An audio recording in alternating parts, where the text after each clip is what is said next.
नमस्कार विद्यार्थी मित्रांनो, स्वागत आहे तुमचं कर्मा एज्युकेशन या आपल्या स्टडी चॅनलमध्ये. आपण आज इंडियन पॉलिटीचं सेकंड लेक्चर घेणार आहे. एम लक्ष्मीकांत यांच्या बुकनुसार आपण सिरीज जी सुरू केली होती, पहिलं लेक्चर आहे, पहिलं चॅप्टर आपण कव्हर केलेलं आहे. पहिल्या लेक्चरमध्ये ऐतिहासिक पार्श्वभूमी आपण पूर्णपणे डीपमध्ये कव्हर केली. आता आपण घटनेची निर्मिती चॅप्टर 2 हे बघणार आहे. तर याची घटनेची संरचना, त्याच्यातील वैशिष्ट्ये, त्याची रचना वगैरे सर्व पॉईंट आपण या चॅप्टरमध्ये कव्हर करणार आहे. तर एम एन रॉय यांनी 1934 मध्ये भारताला राज्यघटना असावी अशी त्यांनी संकल्पना मांडली होती 1934 मध्ये, आणि 1935 मध्ये काँग्रेसने त्याची मागणी केली होती. आणि 1938 मध्ये पंडित जवाहरलाल नेहरू यांनी असं म्हटले होते की कोणत्याही बाह्य हस्तक्षेपांशिवाय आणि प्रौढ मताधिकारावर निवडून आलेले सदस्यांची घटना समिती असावी, असं नेहरूंनी 1938 मध्ये म्हटलं होतं. संकल्पना 1934, मागणी 1935, नेहरूंचं वाक्य 1938 यांच्या बेसवर 1940 मध्ये ब्रिटिश सरकारने ही मागणी मान्य केली होती. यालाच काय म्हणता, ऑगस्ट संधी. हे नोट डाऊन करून घ्या, हे वाचल्याने लक्षात राहत नाही. नोट डाऊन करा, कायम रिव्हिजन करत राहा आणि नोट्स काढाच माझ्या मते पॉलिटीच्या तरी. हे झालं ऑगस्ट संधी. आता पुढचा पॉईंट बघणार आहे.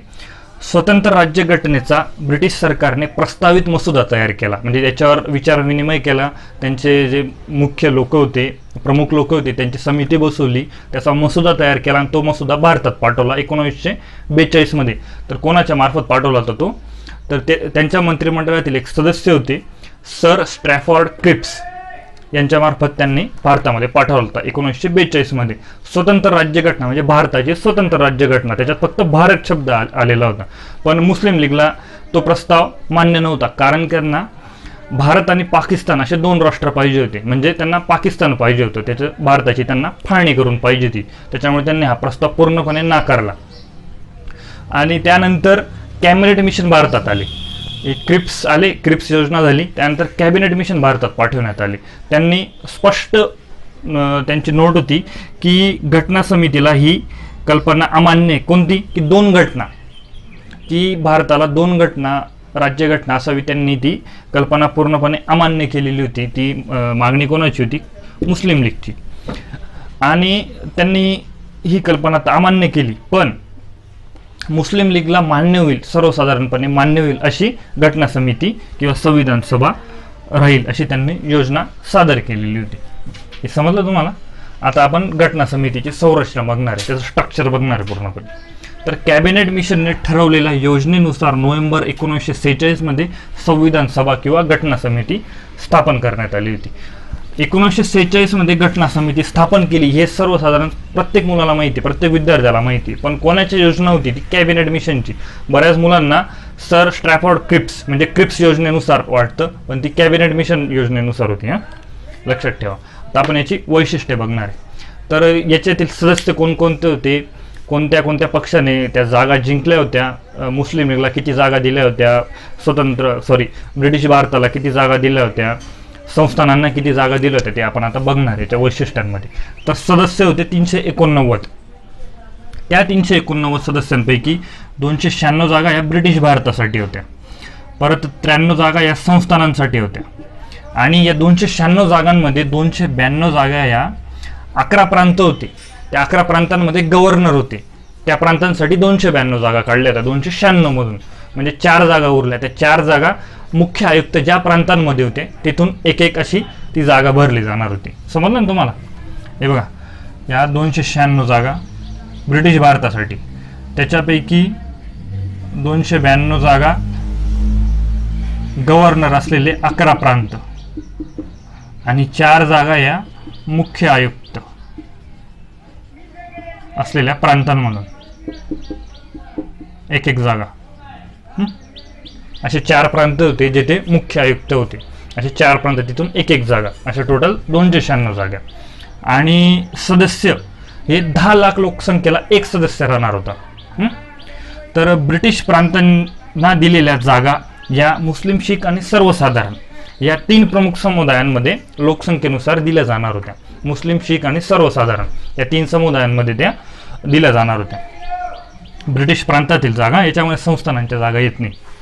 तर याची जी निवडणूक होती, निवडणुकी पद्धती होती, ती होती प्रमाणशीर प्रतिनिधित्व आणि एकल संक्रमणीय. ही निवडणुकीची पद्धत होती, प्रमाणशीर प्रतिनिधित्व आणि एकल संक्रमणीय. संस्थानांचे जे प्रतिनिधी होते, म्हणजे संस्थानांचे प्रमुख जे होते, राजे महाराजे त्या काळातील, त्यांनी त्यांच्या 93 जागांसाठी मतदान काही घेतलं नाही. त्यांनी फक्त नामनिर्देशित केलं, म्हणजे आपण अपॉइंट केलं, त्यांना बसवलं गेलं, तिथं नामनिर्देशित केले गेले तेथील प्रतिनिधींना.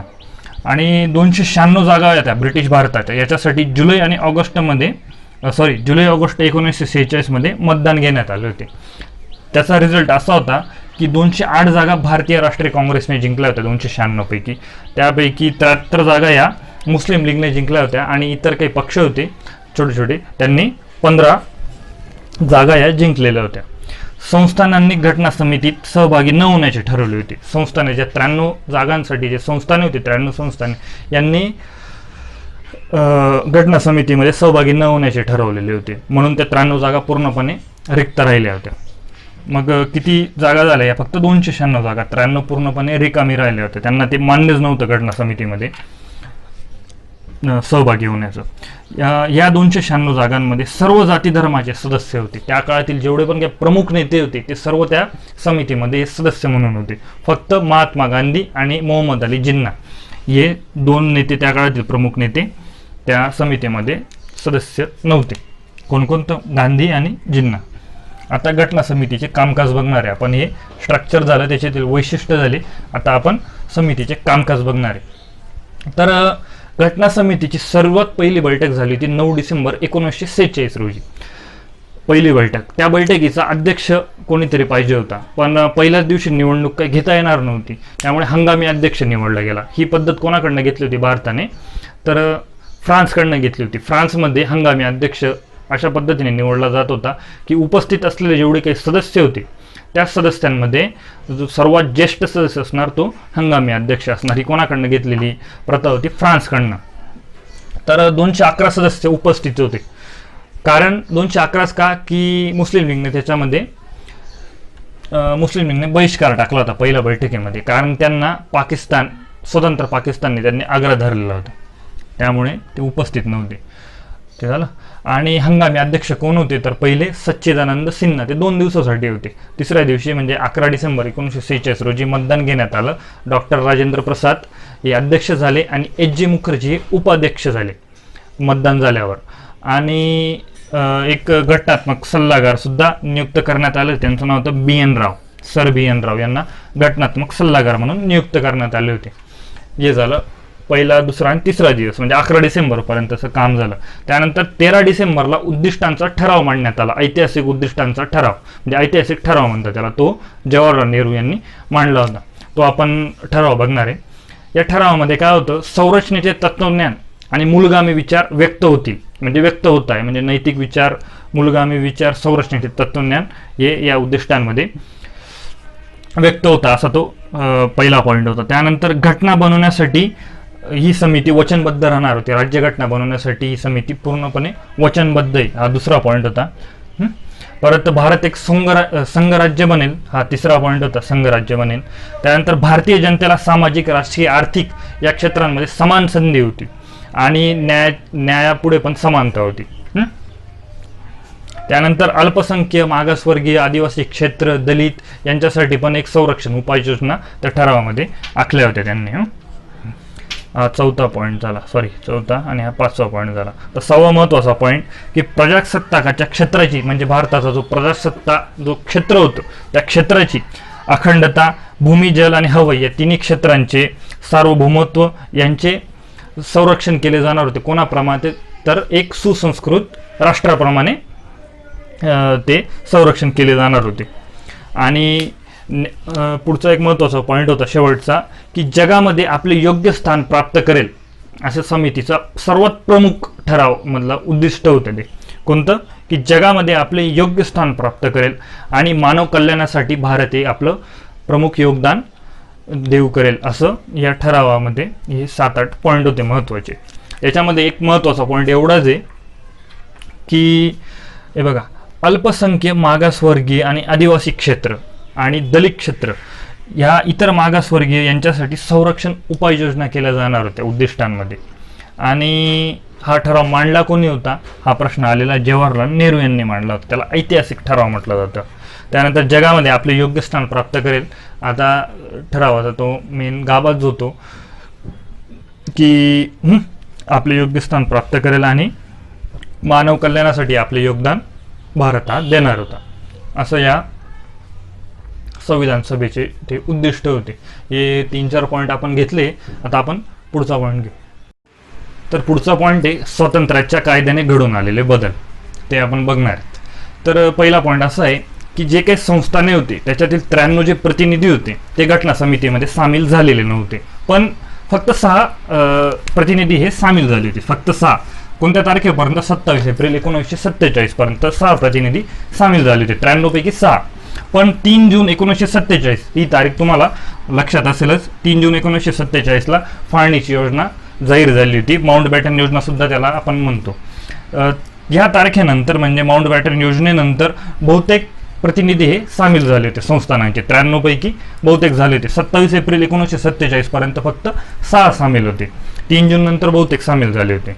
आणि भारतीय प्रदेशातील मुस्लिम लीगचे सदस्य जे काही होते ते सुद्धा त्याच्यात सामील झाले होते. भारतीय प्रदेशातील हा पॉईंट लक्षात ठेवा, हा शब्द लक्षात ठेवा. त्याच्यामध्ये पाकिस्तानचा सुद्धा प्रदेश होता, त्याच्यातले सामील नव्हते झाले, फक्त भारतीय प्रदेशातील झाले होते. आता भारताचा स्वातंत्र्याचा कायदा 1947 अन्वये झालेले बदल घटना समिती संबंधी, त्यात 3 बदल झाले होते. या कायद्यानुसार घटना समिती संबंधी 3 बदल झाले होते, आपण बघणार आहे. तर पहिला बदल असा होता की घटना समितीला पूर्ण सार्वभौमत्व देण्यात आले होते. म्हणजे घटना समिती जे काही निर्णय घेईल, जे काही कायदे बनवेल ते पूर्णपणे भारताला लागू होतील, म्हणजे सार्वभौमत्व त्याला देण्यात आले होते. पुढचा पॉईंट आहे, तर ब्रिटिश सरकारने जो काही कायदे बनवले होते त्यांच्या आधीच्या म्हणजे स्वातंत्र्याच्या कायद्याच्या अगोदर त्यांनी जे काही कायदे बनवले होते ते पूर्णपणे रद्द करण्याचा किंवा त्याच्यामध्ये बदल करण्याचा अधिकार घटना समितीला देण्यात आलेला होता. तर कायदे त्यांनी बदलले, त्यांनी ते पूर्णपणे रद्दच केले होते. तर दुसरा बदल असा आहे की घटना समिती हीच कायदे मंडळ बनली होती, म्हणजे संसद हीच कायदे मंडळ बनली होती. आता पण आपली संसद आहे तीच कायदे मंडळ आहे, तसं त्यावेळेस सुद्धा झालं होतं. घटना समितीला कायदे मंडळाचं रूप दिलं गेलेलं होतं. म्हणजे कायदे बनवण्याच्या वेळेस घटना समितीमधले सदस्य हे काम करतील त्याच्यावर. तर घटना समितीला 2 महत्त्वाचे कार्य सोपवले गेले. त्याच्यातलं पहिलं कार्य असं होतं की त्यांना राज्यघटना बनवायची, भारताची एक सुसंस्कृत राज्यघटना बनवणे आणि सर्वसाधारण कायदे बनवणे, हे 2 कार्य सोपवले गेले ते घटना समितीला. हे पहिलं कार्य राज्यघटना बनवणे आणि दुसरं कायदे बनवणे. हे नोट डाऊन करून घ्या तुम्ही, कारण की लॉंग टर्म पर्यंत आपल्याला लक्षात ठेवायचं, लक्षात राहत नाही, नोट डाऊन करूनच घ्या. आणि डायग्रामनुसार बनवा. हे मी थोडंसं म्हणजे स्पष्ट लिहिलेलं आहे, मला एवढं लिहिण्याची गरज नव्हती, पण तुम्ही हे नोट डाऊन करून घ्या. तर हे दोन्ही कार्य निरनिराळ्या दिवशी करायची होती, म्हणजे वेगवेगळ्या दिवशी हे दोन्ही कार्य करायची होती, राज्यघटना बनवणे आणि कायदे बनवणे. आणि आता वेगवेगळ्या दिवशी ते कार्य करायचे होते, वेगवेगळे कार्य. तर वेगवेगळ्या दिवसाचे वेगवेगळे अध्यक्ष सुद्धा होते. म्हणजे जेव्हा राज्यघटना बनवण्याचं काम राहील, म्हणजेच घटना समिती म्हणून ही समिती जेव्हा कार्य करेल तेव्हा तिचे अध्यक्ष राहणारे डॉक्टर राजेंद्र प्रसाद. अध्यक्ष राजेंद्र प्रसाद यांचं निवडणूकच झाली होती. राजेंद्र प्रसाद अध्यक्ष आणि एच जे मुखर्जी हे उपाध्यक्ष झाले होते 11 एप्रिल. आणि कायदे मंडळ म्हणून जेव्हा घटना समिती कार्य करेल तेव्हा जी.व्ही. मावळणकर हे अध्यक्ष राहणार होते. हे लक्षात ठेवा, जी.व्ही. मावळणकर. हा प्रश्न येऊन गेलेला आहे, UPSCला नाही पण म्हणजे PCSला येऊन गेलेला आहे प्रश्न. आणि हे दोन्ही कामे 26 नोव्हेंबर 1949 पर्यंत चालू होती. ही दोन्ही कामे, राज्यघटना बनवणे आणि कायदे बनवणे. तर तिसरा बदल, महत्त्वाचा बदल की तिसरा महत्त्वाचा बदल असा आहे की पाकिस्तानातील भाग असलेले मुस्लिम लीगचे जे सदस्य होते ते घटना समितीमधून बाहेर पडले होते. पाकिस्तानचा भाग असलेले मुस्लिम लीगचे सदस्य बाहेर पडणारच होते. तर या कायद्यानुसार ते बाहेर पडले होते. आणि तर त्यामुळे कॅबिनेट मिशनने जी योजना सादर केली होती त्या योजनेमध्ये त्यांनी जे काही घटना समितीतील सदस्यांची जी संख्या त्यांनी जाहीर केलेली होती, म्हणजे 389 सदस्य होते टोटल. त्याच्यापैकी 296 सदस्य ब्रिटिश भारतातील, त्याच्यापैकी 292 11 प्रांतातील असे त्यांनी सदस्य संख्या ही जाहीर केली होती. 93 जागा संस्थानांना दिलेल्या होत्या. आता ते बघणार आहे आपण. तर 389 जे सदस्य होते त्यांची संख्या झाली होती 299. म्हणजे वरचे 90 सदस्य हे कट झाले होते, कारण की त्याच्यामधून पाकिस्तानाचा भाग असलेले मुस्लिम लीगचे सदस्य बाहेर पडले होते. 389 पैकी 299 झाले. पण त्या 299 मध्ये 296 होते प्रांतांचे सदस्य, त्यांची संख्या झाली 229. 296 ची 229 झाली. आणि संस्थानांच्या 93 जागा होत्या, त्या 93 जागावरून ती सदस्य संख्या झाली 70. समजलं ना तुम्हाला? हे बघा, 389 चे 299 झाले टोटल, आणि 296 हे ब्रिटिश भारताचे सदस्य होते, त्यांची संख्या झाली 229 वर. तर संस्थानांचे 93 सदस्य होते, त्यातील ती संख्या घटून 70 झाली.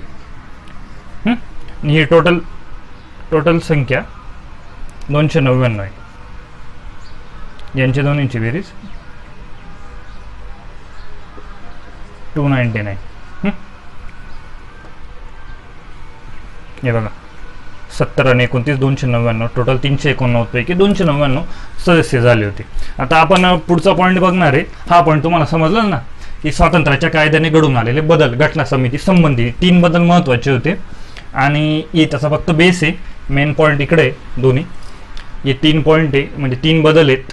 कायदेमंडळ बनवले वगैरे, सार्वभौमत्व, ब्रिटिश कोणताही कायदा. आपण हे मागच्या टॉपिकमध्ये सुद्धा बघितलं होतं की ब्रिटिश सरकारने बनवलेले कायदे रद्द करणे किंवा बदलणे.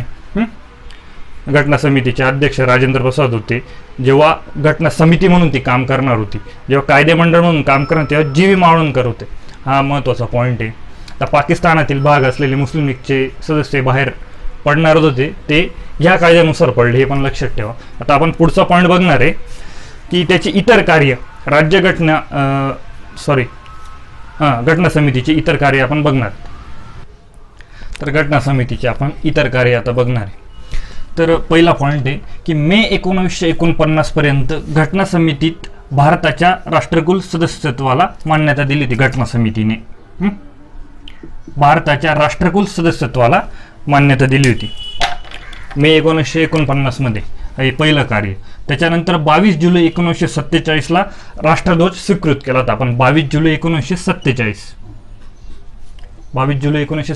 ला राष्ट्रध्वज स्वीकृत, आणि 24 जानेवारी 1950 ला राष्ट्रगीत आणि राष्ट्रगान म्हणजे जनगणमन आणि वंदे मातरम आपण स्वीकृत केलं होतं 24 जानेवारी 1950 ला. त्याच दिवशी डॉक्टर राजेंद्र प्रसाद यांची राष्ट्रपती म्हणून निवड झाली होती. 24 जानेवारी 1950 या रोजी महत्त्वाची कामं झालेली आहेत.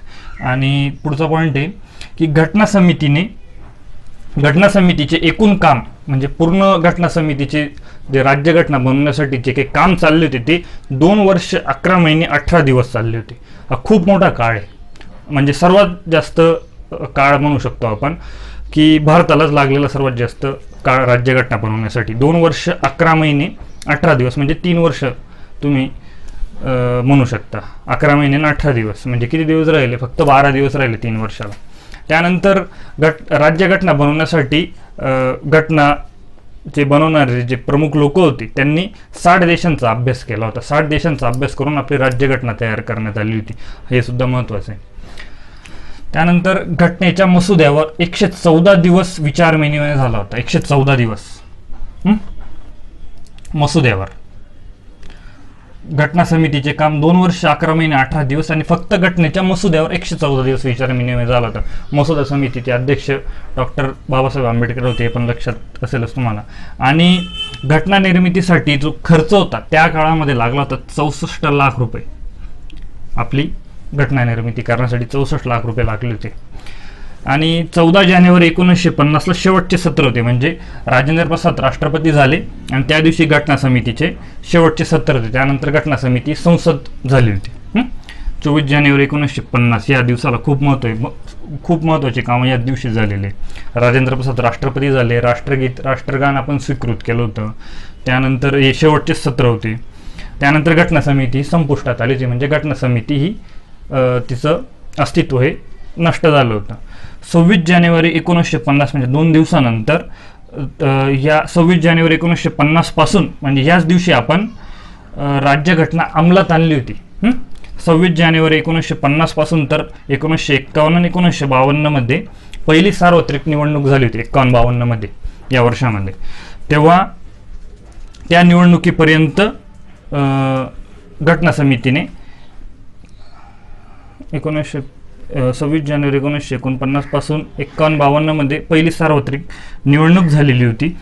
त्यानंतर संसदचे अस्तित्व निर्माण झाले होते, म्हणजे घटना समितीचं अस्तित्व संपुष्टात आले. त्यानंतर ही संसद बनली आणि संसद बनेपर्यंत जे सदस्य होते त्या सदस्यांनी हंगामी संसद म्हणून काम केलेले होते. संसद अस्तित्वात केव्हा आली होती? 1951-52च्या निवडणुकीनंतर. त्याच्या आधीपर्यंत ती घटना समितीच होती. त्याच घटना समितीने एवढं काही कार्य केलं होतं, म्हणजे ती घटना समिती हंगामी संसद म्हणून काम करत होती. आणि जी संसद म्हणजे आत्ता जी संसद आहे ती संसदचं अस्तित्व 51-52 म्हणजे निवडणुकीनंतरच निवडून येणार होते संसद, म्हणजे सांसद म्हणू शकतो आपण. त्याच्यानंतर ती संसद भवन तयार झाले, तोपर्यंत ते घटना समितीच होती. तर हे पॉईंट झाले महत्त्वाचे. याच्यानंतर आपण बघणार आहे की घटना समितीच्या समित्या, उपसमित्या, समित्या त्या आपण बघणार आहे. घटना समितीच्या समित्या आणि उपसमित्या आपण बघणार आहे. तर मुख्य समित्या सर्वप्रथम बघू आपण. तर संघराज्यीय अधिकार समिती, म्हणजे संघ राज्यांवर जो अधिकार होता त्याची जी समिती होती त्याचे अध्यक्ष होते पंडित जवाहरलाल नेहरू. इकडे अध्यक्ष आहे आणि इकडं समिती आहे. संघराज्यीय अधिकार समिती, पंडित जवाहरलाल नेहरू अध्यक्ष. परत संघराज्यीय राज्यघटना समिती, ही संघराज्यीय अधिकार, संघराज्यीय राज्यघटना समिती, या दोन वेगळ्या समित्या होत्या. याचे सुद्धा अध्यक्ष पंडित जवाहरलाल नेहरूच होते. तर प्रांतिक राज्यघटना समिती होती. प्रांतिक म्हणजे जे काही प्रांत होते त्यांची राज्यघटना समिती होती, तिचे अध्यक्ष पटेल होते, म्हणजे सरदार वल्लभभाई पटेल. आणि मसुदा समिती सर्वात महत्त्वाची समिती होती. या समितीचे अध्यक्ष डॉक्टर बाबासाहेब आंबेडकर हेच होते. ही माहिती आहे सर्वांना. तर मूलभूत अधिकार व अल्पसंख्याक आणि आदिवासी अंतर्भूत न केलेले क्षेत्र, म्हणजे मूलभूत अधिकार आणि अल्पसंख्याक जे होते आणि आदिवासी अंतर्भूत म्हणजे आदिवासी समाजातील जे क्षेत्र होते त्यांना अंतर्भूत न केलेली क्षेत्र, यांना अंतर्भूत न केलेली क्षेत्र याबाबत पण एक सल्लागार समिती होती. तिचे अध्यक्ष सरदार वल्लभभाई पटेल होते. आणि या समितीच्या काही उपसमित्या सुद्धा होत्या. त्याच्या उपसमित्यांमधले अध्यक्ष JB कृपलानी होते, परत HG मुखर्जी होते. असे 4-1 नाव होते. ते काही महत्त्वाचं नाही आहे, पण तुम्ही वाटलं तर पुस्तकातून ते बघू शकता. ते काही महत्त्वाचं नाही म्हणून मी तो पॉईंट इथं टाकलेला नाही आहे. त्यानंतर कामकाज प्रक्रिया व नियम समिती, डॉक्टर राजेंद्र प्रसाद त्याचे अध्यक्ष होते. कामकाज प्रक्रिया आणि नियम समिती, या प्रत्येक समितीचं एक स्पेशल कार्य आहे. त्या समितीचे ते अध्यक्ष, त्यांच्या अंडरमध्ये हे काम चालू होते. फक्त ही जी एक समिती मूलभूत अधिकार अल्पसंख्याक यांची जी समिती होती तिची उपसमित्या सुद्धा होत्या या समितीच्या उपसमिती, कारण की हिच्याकडे मोठं काम दिलेलं होतं. कारण की आसाम, परत ईशान्य भारत, त्या क्षेत्राचं कामकाज बघण्यासाठी सुद्धा काही समित्यांची आवश्यकता होती. सगळीकडे वल्लभभाई पटेलांचं तर लक्ष राहू शकत नाही, म्हणजे त्यांना एवढं काम, म्हणजे ते तर खूप स्ट्रॉंग होते पण खूप मोठा एरिया होता, त्यामुळे त्याच्या उपसमित्या बनवल्या गेल्या होत्या या समितीच्या. तर पुढचे बघू आपण संस्थानांची समिती. तर इथं बऱ्याच वेळेस कन्फ्युजन होतं. संस्थानं हा शब्द आता आपल्या डोळ्यासमोर सरदार वल्लभभाई पटेलच येतात, पण त्यांची जी समिती होती संस्थाने समिती, याचे अध्यक्ष सुद्धा पंडित जवाहरलाल नेहरूच होते. सुकाणू समितीचे अध्यक्ष डॉक्टर राजेंद्र प्रसाद होते. डॉक्टर राजेंद्र प्रसादांकडे या 2 समित्या होत्या, कामकाज प्रक्रिया नियम समिती आणि सुकाणू समिती. बरोबर. संस्थानांची समिती पंडित जवाहरलाल नेहरू, हे लक्षात ठेवा. इथं बऱ्याच वेळेस कन्फ्युजन होतं मुलांचं. इथं वल्लभभाई पटेलांचं नाव आपल्या डोळ्यासमोर येतं संस्थाने शब्द ऐकल्याबरोबर. याच्या काही दुय्यम समित्या सुद्धा होत्या, त्यांच्याबद्दल आजपर्यंत कुठेच प्रश्न आलेला नाही. जर तुम्हाला म्हणजे पाठ करायचं काही गरज नाही, फक्त एकदा बघून घ्या, डोळ्यास खालून घालून घ्या फक्त दुय्यम समित्या. त्याच्यानंतर सर्वात महत्त्वाची समिती मसुदा समिती, तिचे अध्यक्ष मी बोललोच आंबेडकर. आता त्या समितीबद्दल आपण बघणार आहे. या समित्यांमध्ये सर्वात महत्त्वाचं पॉईंट हाच आहे, याच्यावरच प्रश्न आजपर्यंत जास्त बनलेले आहेत. तर 29 ऑगस्ट 1947ला मसुदा समितीची स्थापना झाली होती. हिच्याकडे सर्वात महत्त्वाचं काम, घटना समितीचं सर्वात महत्त्वाचं काम कोणतं होतं तर राज्यघटना बनवण्याचं. ते काम या समितीकडे दिलेलं होतं. त्याचे अध्यक्ष डॉक्टर बाबासाहेब आंबेडकर होते आणि त्यांच्यामध्ये 6 सदस्य सुद्धा होते त्या पॅनलमध्ये. अध्यक्ष आंबेडकर होते. तर राज्यघटनेचा मसुदा तयार केला यांनी. केव्हा केला तर फेब्रुवारी 1948 मध्ये. तो सादर 1948 फेब्रुवारी 1948 मध्ये पहिल्यांदा तो सादर झाला होता. यात सुधारणा करण्यासाठी भारतीय जनतेला 8 महिन्यांचा काळ दिला गेलेला होता. याच्यात काय सुधारणा करायच्या, परत काय सूचना द्यायच्या, त्याच्यावरच्या काही टीका वगैरे, त्याच्यासाठी 8 महिन्याचा त्यांनी टाइम दिला होता. त्या 8 महिन्यानंतर भारतीय जनतेने त्यांची मते, टीका, सूचना काही दिल्या. त्याचा विचार करून ऑक्टोबर 1948ला दुसरा मसुदा तयार करण्यात आला होता. हा पहिला फेब्रुवारी 1948 आणि हा ऑक्टोबर 1948ला दुसरा मसुदा. हा महत्वाचा आहे. मसुदा बनवण्यासाठी 6 महिन्यांपेक्षा कमी वेळ लागला होता. हा खूप कमी वेळ आहे, 6 महिने मसुदा बनवण्यासाठी, कारण की पूर्ण राज्यघटनेचा मसुदा येणार होता. सर्व कलम होते, परिशिष्टे होते, त्याचा तो मसुदा होता. आणि मसुदा समिती ही या बाकीच्या ज्या समित्या असतात त्या समित्यांनी त्यांच्यावर ते कार्य सोपवलेलं असतं. त्यांना काही सूचना दिलेल्या असतात, काही त्यांनी महत्वाचे कार्य दिलेले असतात मसुदा समितीला. म्हणजे या समित्यांमध्ये सर्वात महत्वाची समिती कोणती येते? मसुदा समितीच येते. तर मसुदा समितीचे कामकाज 141 दिवस चालले होते. मागच्या पॉईंटमध्ये तुम्हाला सांगितलं मी 114 दिवस त्याच्यावर विचार विनिमय झाला होता, पण कामकाज ॲक्च्युअल 141 दिवस चाललं होतं मसुदा समितीचे. तर हे पॉईंट झालेत. आता आपण पुढचा पॉईंट बघणार आहे, राज्यघटनेचा कायदा. राज्यघटनेचा कायदा आपण आता बघणार आहे. 4 नोव्हेंबर 1948ला डॉक्टर बाबासाहेब आंबेडकरांनी राज्यघटनेचा अंतिम मसुदा सादर केला होता. राज्यघटनेचा अंतिम मसुदा 4 नोव्हेंबर 1948 रोजी डॉक्टर बाबासाहेब आंबेडकरांनी त्याचा सादर केला होता. 9 नोव्हेंबर 1948ला 5 दिवस त्याच्यावर चर्चा करण्यात आली होती. 4 नोव्हेंबर ते 9 नोव्हेंबरपर्यंत अशी 5 दिवस त्याच्यावर चर्चा करण्यात आली होती. 4 नोव्हेंबरला अंतिम मसुदा सादर केला, तर तो 9 नोव्हेंबरपर्यंत त्याच्यावर चर्चा चालली होती. 15 नोव्हेंबर 1948 म्हणजे 6 दिवसानंतर, 1 आठवड्यानंतर त्याचे दुसरे वाचन सुरू झाले होते. हे महत्वाचे वाचन आहे, कारण याच्यामध्ये प्रत्येक कलम विचारात घेण्यात आले होते. आता हा अंतिम मसुदा म्हणजे 2 दिवसात झाला, 4 दिवसात झाला, 5 दिवसात झाला, म्हणजे त्याच्यावर वरवर हायलाईट चर्चा झाली होती. पण सेकंड वाचन हे प्रत्येक कलम त्याच्यात विचारात घेण्यात आले होते. 395 कलम तयार झाले होते, 8 परिशिष्ट तयार झाले होते, ते कलम विचारात घेण्यात आले होते दुसऱ्या वाचनमध्ये. तर 17 ऑक्टोबर 1949 48 1949 पर्यंत ते वाचन संपले होते. म्हणजे जवळजवळ 1 वर्ष हे वाचन चाललं होतं. प्रत्येक कलम विचारात घेण्यातला. याच्यामध्ये 11 सत्र होते, हे पण लक्षात ठेवा, 11 सत्रे.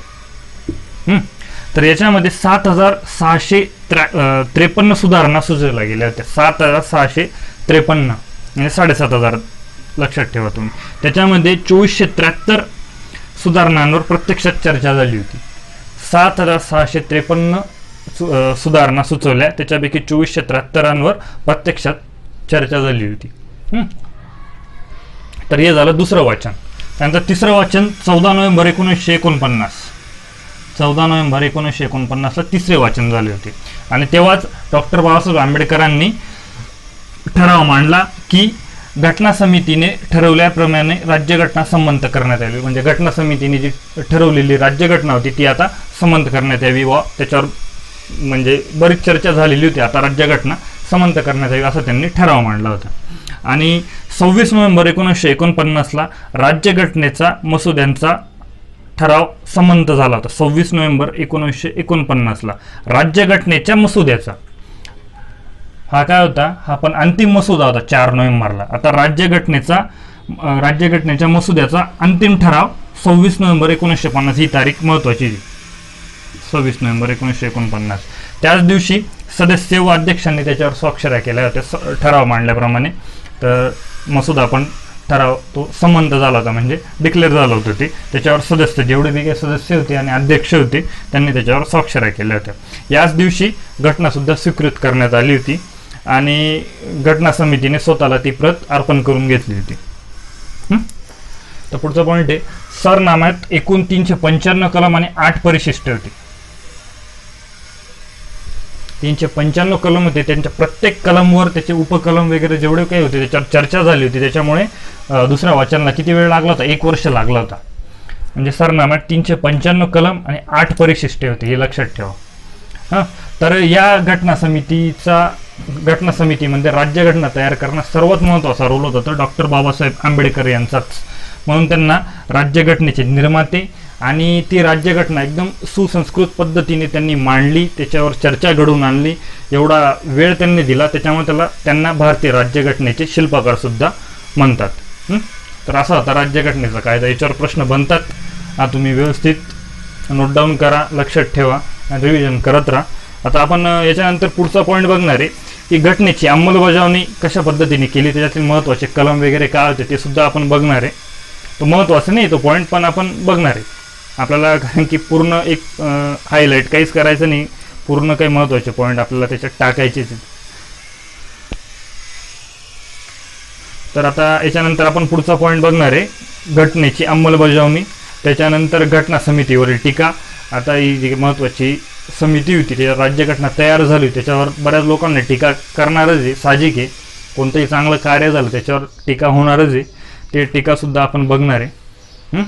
त्याच्यानंतर मग घटना समितीमधील जागांची विभागणी कशा पद्धतीने केली गेली होती. 1946मध्ये घटना समितीच्या निवडणुकीचे निकाल जुलै ऑगस्टचे आपण ते बघितलेच आहे, पण आपण फक्त काँग्रेस, मुस्लिम लीग व इतर पक्ष बघितले होते. इतर पक्षामधले डीप कोणते कोणते होते ते आपण बघून घेऊ वाटलंच. त्याच्यावर काही प्रश्न तर काही बनत नाही, तुम्ही सुद्धा ते इंडियन पॉलिटी या पुस्तकामध्ये तुम्ही बघा ते पॉईंट, आपण असं बघणार आहेत. मग आता आपण पुढचा पॉईंट सुरू करू याच्यानंतर. तर आता आपण बघणार आहे घटनेची अंमलबजावणी. काही आवाज येत असेल तुम्हाला त्याबद्दल माफ करा, कारण की साईडला काम चालू आहे बांधकामाचं. आता घटनेची अंमलबजावणी आपण बघणार आहे. तर कलम 5, 6, 7, 8, 9, 60, 324, 366, 379, 380, 388, 391, 392 आणि 393 हे जे काही कलम होते, हे कलम नागरिकत्व, निवडणूक, हंगामी अध्यक्ष आणि संक्रमणीय तरतुदी आणि लघु शीर्षक यासंबंधी हे कायदे होते, वरील हे मी सांगितलेले. ते मग हे जे कलम होते ते यांच्या ज्या तरतुदी होत्या ह्या 26 नोव्हेंबर 1949 पासूनच त्या अंमलात आणल्या गेल्या होत्या. कारण की ह्या ज्या गोष्टी होत्या, निवडणूक, नागरिकत्व, हंगामी अध्यक्ष, कारण की त्या 26 नोव्हेंबर 1949 पासून अंमलात का आणल्या गेल्या, कारण की त्यांचं तेव्हा महत्त्व होतं. तेव्हाच त्यांच्यावर ॲक्शन घेणं, म्हणजे ॲक्शन घेणं महत्त्वाचं. नागरिकत्व झालं, निवडणूक, आता निवडणूक तर घ्यावी लागणार होती. ते पहिले हंगामी संसद म्हणून काम करत होते, आता त्याला राज्यघटना किंवा संसद बनवायची होती, त्यामुळे निवडणूक घ्यावी लागणार होती. परत हंगामी अध्यक्ष निवडायला लागणार होते, कारण की पहिलं जे बैठक झाली होती 9 डिसेंबरला, तेव्हा हंगामी अध्यक्ष निवडून घ्यायचे होते. त्यामुळे हे कलम महत्त्वाचे, त्यांच्या तरतुदी 26 नोव्हेंबर 1949 पासूनच अंमलात आल्या होत्या. पण उरलेल्या ज्या तरतुदी होत्या आणि जो मुख्य भाग होता घटना समितीचा, राज्यघटनेचा, तो 26 जानेवारी 1949 पासून तो अंमलात आणला गेला होता. ह्या मुख्यच होत्या, पण जो मुख्य भाग होता आणि ज्या उरलेल्या सर्व महत्त्वाच्या तरतुदी होत्या, म्हणजे राज्यघटना अंमलात आणल्याचा जो दिनांक होता तो 26 जानेवारी 1950 आहे. तो 26 नोव्हेंबर 1949 नाही आहे, तो 26 जानेवारी 1950 आहे. तोच दिन प्रजासत्ताक दिन म्हणून आपण साजरा करतो. तर 26 जानेवारी 1949च का निवडला, याच्या मागे पण एक ऐतिहासिक महत्त्व आहे, ऐतिहासिक कारण आहे. तर भारतीय राष्ट्रीय काँग्रेसचं डिसेंबर 1929 मध्ये लाहोर अधिवेशन होतं. त्या अधिवेशनानुसार 1930 मध्ये हाच दिवस 26 जानेवारी हा दिवस 1930 मधला तर पूर्ण स्वराज्य दिन म्हणून साजरा करण्यात आला होता.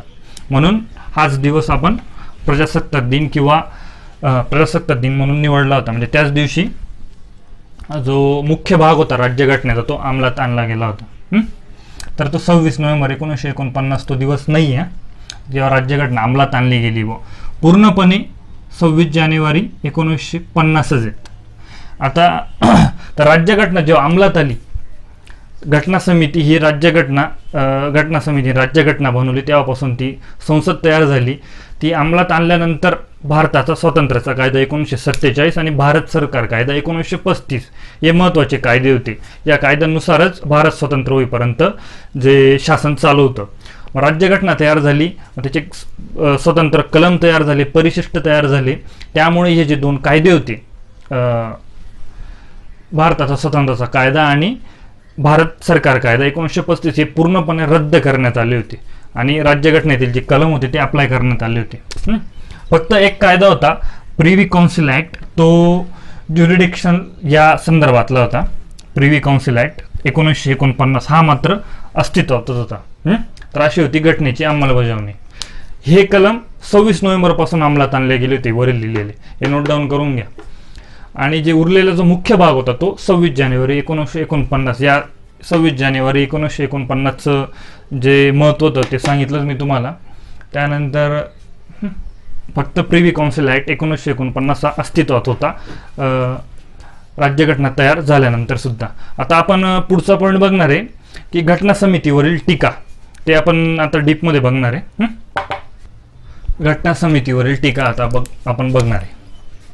तर पहिली टीका अशी होती की ही प्रातिनिधिक सभा नव्हती, म्हणजे याच्यात निवडून आलेले सदस्य नव्हते, म्हणजे प्रातिनिधिक सभा नव्हती. त्यानंतर सार्वभौम नव्हती, सार्वभौम म्हणजे स्वतंत्र नव्हती. म्हणजेच की काय होता पॉईंट की ब्रिटिश सरकारच्या प्रस्तावातून आली होती ही घटना समिती. ब्रिटिश सरकारने प्रस्ताव मांडला, मग घटना समिती ही अस्तित्वात आली होती. आणि याचा कालव्यापी होती, म्हणजे कालवेळी होती. म्हणजेच याला खूप मोठा काळ लागला होता घटना समिती तयार करण्यासाठी, म्हणजे राज्यघटना तयार करण्यासाठी. आणि जी USA ची म्हणजे अमेरिकेची जी राज्यघटना होती ती तयार करण्यासाठी फक्त 4 महिने लागले होते. आपल्याला जवळजवळ 3 वर्ष लागून गेले होते, 2 वर्ष 2.5-3 वर्ष लागले होते. आणि चौथा टीका अशी होती की याच्यावर काँग्रेसचे वर्चस्व होते, म्हणजे एकाच पक्षाचे पूर्णपणे वर्चस्व होते. एक पक्षीय घटना होती ही, असं म्हटलं होतं. एक पक्षीय संस्था होती. त्याच्यानंतर वकील व राजकारण्यांच्या याच्यावर वर्चस्व होते, म्हणजे सर्वसाधारण जनता होती ती नव्हती राज्यघटना तयार करण्यामध्ये, फक्त वकील व राजकारणीच होते. कारण की त्याची जी लिखित शैली होती ती खूप किचकट होती, हे एक कारण टीकाकारांनी दिलं होतं. जर ते लिखाण सोप्या भाषेत राहिलं असतं तर याच्यामध्ये दुसऱ्या क्षेत्रातील सुद्धा लोक राहिले असते घटना समितीमध्ये, असं टीकाकारांचं म्हणणं होतं. परत हिंदूंचे वर्चस्व होते, ही एक महत्त्वाची टीका आहे. तर ते कोणी म्हटलं होतं, लॉर्ड विस्काउंट सायमंड यांनी असं म्हटलं होतं की याच्यावर पूर्णपणे हिंदूंचं वर्चस्व आहे आणि एक समुदायाचे वर्चस्व आहे, असं विस्टन चर्चिल यांनी म्हटलं होतं. या 6 टीका आहेत. याच्यामधली कोणतीच टीका आपल्याला म्हणजे भारतीय नागरिकाला मान्य होईल अशी नाही आहे. कारण की भारत कोणत्या सिच्युएशनमधून जात होता आणि तो कसा काही स्वतःच्या पायावर उभा राहून स्वतंत्र झाला हे बघणं महत्त्वाचं, ते एका भारतीयालाच समजणार. याच्यापैकी एक पण टीका ही म्हणजे सुसंस्कृत भारतीयाची नव्हती, ती बाहेरून म्हणजे ब्रिटिशांची किंवा बाहेरील व्यक्तींची ज्या टीका होत्या. आता आपण या चॅप्टरमधील एक महत्त्वाचे पॉईंट आहे, महत्त्वाचे ते आपण बघणार आहे. तर घटना समितीची जी निशाणी होती ती हत्ती होती. हत्ती हे घटना समितीचं निशाण होतं. परत घटना समितीचे जे सल्लागार होते ते कोण होते, BN राव होते, ते आपण मागे पण बघितलंच होतं. आणि जे सचिव होते, हे इथं चुकीचं लिहिलं गेलं, सचिव ते होते HVR अय्यंगार. मसुदा बनवण्याचे प्रमुख म्हणजे चीफ ड्राफ्टमॅन म्हणतात त्यांना इंग्लिशमध्ये, ते होते SN मुखर्जी. मसुदा समितीचे अध्यक्ष तर आंबेडकरच होते, फक्त मसुदा बनवण्याचे प्रमुख त्याच्यामध्ये त्यांना SN मुखर्जी यांना नियुक्त केलेलं होतं. तर राज्यघटनेचा हस्ताक्षर, परत सरनाम्याचा हस्ताक्षर, त्याची नक्षीकाम वगैरे ते पण महत्त्वाचं आहे, ते कुठे विचारलं जात नाही पण लक्षात राहू द्या जनरल नॉलेज म्हणून. तर राज्यघटनेचं हस्ताक्षर होतं, राज्यघटना पूर्ण राज्यघटनेचं हस्ताक्षर होतं नारायण रायजादा यांनी ती हस्ताक्षरित केली होती इटॅलिक शैलीमध्ये. नंदलाल बोस, BOR राम मनोहर सिन्हा आणि त्यांचे इतर जे सदस्य होते त्यांनी मूळ पत्रिका जी होती राज्यघटनेची त्याच्यावर त्यांनी नक्षीकाम केलं होतं, नंदलाल बोस आणि BOR राम मनोहर सिन्हा. परत नारायण रायजादा यांनी जो लिखित सरनामा होता, हे बघा, नारायण रायजादा यांनीच राज्यघटना सुद्धा लिहिली होती, म्हणजे त्यांच्या इटॅलिक शैलीमध्ये लिहिली होती, हस्ताक्षर त्यांचं होतं फक्त. आणि सरनामा सुद्धा त्यांच्याच हस्ताक्षरामध्ये लिहिलेला होता. मग त्या सरनाम्याचं जे नक्षीकाम होतं ते फक्त राम मनोहर सिन्हा यांनी केलं होतं त्याचं नक्षीकाम.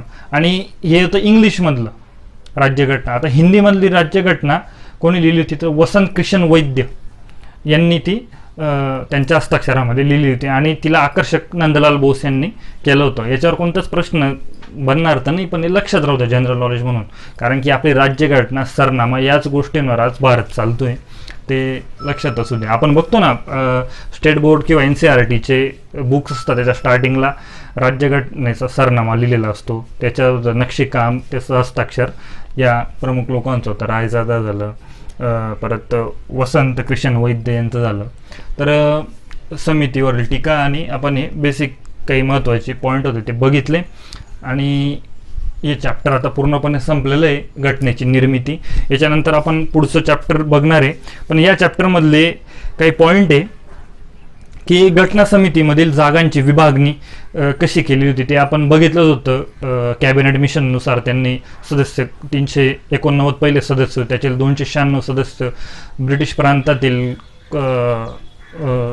सदस्यांना दिले होते, ब्रिटिश प्रांतासाठी ठेवले होते 296. त्याच्यापैकी 292 जे 11 प्रांत होते त्यांना दिले होते, आणि त्याच्यापैकी उरलेले 4 296 पैकी 292 ब्रिटिश भारतासाठी, त्याच्यापैकी 4 होते उरलेले ते मुख्य आयुक्त जेथे होते त्यांच्यासाठी एक प्रमाणे अशा जागा ठेवल्या होत्या. परत घटना समितीचे निवडणुकीचे निकालसुद्धा आपण बघितले होते. काँग्रेस 208 जागा जिंकल्या होत्या, मुस्लिम लीगने 73 जागा जिंकल्या होत्या. परत इतर काही पक्ष होते त्यांनी 15 जागा जिंकल्या होत्या. आता ते इतर पक्ष ते काही कुठे विचारले जाणार नाहीत, पण ते इतर म्हणून लक्षात राहू द्या की 15 इतर होते. त्याच्यामध्ये हे बघा, युनियनिस्ट पक्ष, युनियनिस्ट मुस्लिम, युनियनिस्ट अनुसूचित जाती, कृषक प्रजा पक्ष, अनुसूचित जाती फेडरेशन, शीख बिगर काँग्रेस म्हणजे शीख समुदायाचे बिगर काँग्रेसचे सुद्धा सदस्य होते, साम्यवादी पक्ष होता, परत अपक्ष 8 होते, अशा त्या 296 जागा होत्या. परत घटना समितीत प्रतिनिधित्व संप्रदाय म्हणजे हिंदू मुस्लिम धर्माचे कशा कशा जागा त्यांनी वाटून दिल्या होत्या, कोणते कोणते सदस्य निवडून आले होते, हिंदूंचे किती मुस्लिमांचे किती, ते आपण हिंदूंचे 163 होते आणि मुस्लिमांचे 80 होते. त्याच्यामुळे हिंदूंचे वर्चस्व अशी टीका केली गेली होती. बाकी काही अनुसूचित जाती, भारतीय ख्रिश्चन, मागास जमाती, शीख, अँग्लो इंडियन, पारशी यांचे 2-2, 3-3, 4-4 सदस्य होते. त्याच्यानंतर 31 डिसेंबर 1947 रोजी भारताच्या घटना समितीचे राज्यनिहाय सदस्य म्हणजे कोणत्या राज्यातून कोणत्या प्रांतातून किती सदस्य निवडून आले होते ते पण आहे. ते तर काही महत्त्वाचं नाही, कुठं विचारलं गेलेलं नाही, विचारलं जाणार पण नाही. परत संस्थाने कोणते कोणते होते, संस्थानांमध्ये कोणत्या संस्थानांनी किती जागा निवडून आल्या होत्या ते पण आहे. ते तुम्ही एकदा पुस्तकातून म्हणजे डोळ्याखालून घालून घ्या, ते कुठंच विचारलं जाते जनरल नॉलेज म्हणून लक्षात असू द्या फक्त. घटना समितीचे अधिवेशन, कोणतं अधिवेशन कधी झालं, 1 ते 10 अधिवेशन झालेले आहेत. 9 डिसेंबर 1946 पहिलं अधिवेशन झालं होतं, हे तुम्हाला माहितीच असेल, आणि 23 डिसेंबर 1946 पर्यंत ते चाललं होतं. आणि शेवटचं 11वं अधिवेशन 14 नोव्हेंबर 1949 ते 26 नोव्हेंबर 1949 पर्यंत चाललं होतं. हे घटना समितीचे अधिवेशन जेव्हा राज्यघटना तयार झाली म्हणजे संसद सुरू झाली तेव्हापासूनचा तो भाग वेगळा आहे. तर हे चॅप्टर पूर्णपणे डीपमध्ये झालेलं आहे. याच्यात तुम्ही नोट्स काढल्याच असतील, त्याचं रिव्हिजन करत राहा.